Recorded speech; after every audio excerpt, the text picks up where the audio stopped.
부동산 및 재산을 자녀에게 증여를 계획하시는 분이라면 증여세와 상속세가 반드시 고려되어야 합니다. 하지만 많은 분들이 이 세금의 구간별 세율과 실제 부담 사례를 잘 알지 못해 어려움을 겪고 계십니다. 현행 증여세와 상속세의 구간별 세율과 사례를 상세히 살펴보고 최근 논란이 되었던 개정안 부결의 결과로 세금 차이가 얼마나 발생하는지도 비교해 보겠습니다. 현재 상속세 및 증여세 구간별 세율. 현행법에 따른 상속세 및 증여세 구간별 세율은 아래와 같습니다. 1억 원 이하 세율 10%, 누진공제 없음. 5억 초과 10억 이하 세율 30%, 누진공제 6천만 원. 10억 초과 30억 이하 세율 40%, 누진공제 1억 6천만 원.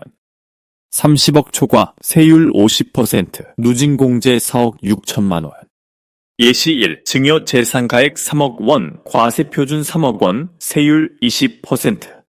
세액 계산은 3억 원 곱하기 20%에서 누진공제액 1천만 원을 빼면 5천만 원 나옵니다.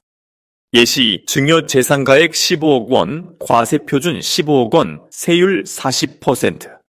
세액 계산은 15억 원 곱하기 40%에서 누진공제액 1억 6천만 원을 빼면 4억 4천만 원이 나옵니다. 예시 3. 증여 재산가액 35억 원, 과세표준 35억 원, 세율 50%. 세액 계산은 35억 원 곱하기 50%에서 누진공제액 4억 6천만 원을 빼면 12억 9천만 원이 됩니다. 60대 이상 부모님의 증여 고민. 최근 60대 이상 부모님들께서는 자녀들에게 재산을 미리 증여하고자 고민하시는 경우가 많습니다. 하지만 주택 한 채만 보유하고 있어도 상당한 증여세를 부담해야 하는 현실이 고민거리로 작용합니다. 특히 부동산을 자녀에게 증여할 경우 증여세뿐만 아니라 높은 증여취득세도 추가로 발생합니다. 증여취득세와 일반 취득세 비교. 현재 주택 증여 시 적용되는 증여취득세율은 다음과 같습니다. 일반 취득세는 6억 원 이하는 세율 1%, 6억 초과 9억 이하는 세율 2%, 9억 초과는 세율 3%, 증여취득세는 금액 상관없이 모두 12%입니다. 예시사 10억 원의 주택 증여 시 일반 취득세는 10억 원 곱하기 3% 하면 3천만 원이지만 증여취득세는 10억 원 곱하기 12% 해서 1억 2천만 원입니다. 부담 비교. 증여취득세율은 일반 취득세율의 3 내지 4배에 달하기 때문에 부동산 증여는 단순히 증여세뿐만 아니라 취득세에서도 큰 부담이 발생합니다. 개정안 부결, 주요 내용과 세금 차이. 2024년 개정안이 국회에서 부결되어 기존 세율 체계가 유지되었습니다. 개정안의 주요 내용은 다음과 같았습니다. 최고 세율을 50%에서 40%로 인하 과세표준 10억 원 초과 구간에 일괄적으로 40% 세율 적용, 최저 세율 10% 적용 구간을 1억 원 이하에서 2억 원 이하로 확대, 상속세 자녀 공제액을 1인당 5천만 원에서 5억 원으로 증액.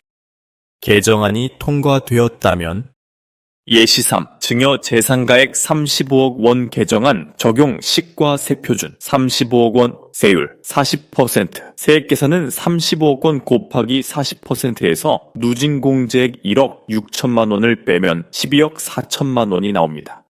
세금 차이 비교. 현행법 세액 12억 9천만 원, 개정안 적용 시 세액 12억 4천만 원, 세금 차이 5천만 원 감소. 최저 세율 구간 확대의 효과. 개정안이 통과되었다면 2억 원 이하의 증여재산에 대해서는 10%의 세율이 적용되어 1억 원 초과분의 세금 부담이 약 1천만 원 낮아질 수 있었습니다. 결론. 상속세와 증여세는 재산을 이전하는 과정에서 반드시 검토해야 할 중요한 요소입니다. 현행법과 개정안을 비교했을 때 세금 부담의 차이는 매우 크지 않지만 개정안이 통과되었다면 중간 및 고액 과세표준 구간에서 납세자의 부담이 줄어들었을 것입니다. 재산 증여나 상속을 고려 중이시라면 전문가와 상의하여 정확한 계획을 세우시는 것이 중요합니다. 세법은 자주 변동되므로 최신 정보를 바탕으로 합리적인 결정을 내리셔야 합니다. 끝까지 시청해 주셔서 감사합니다.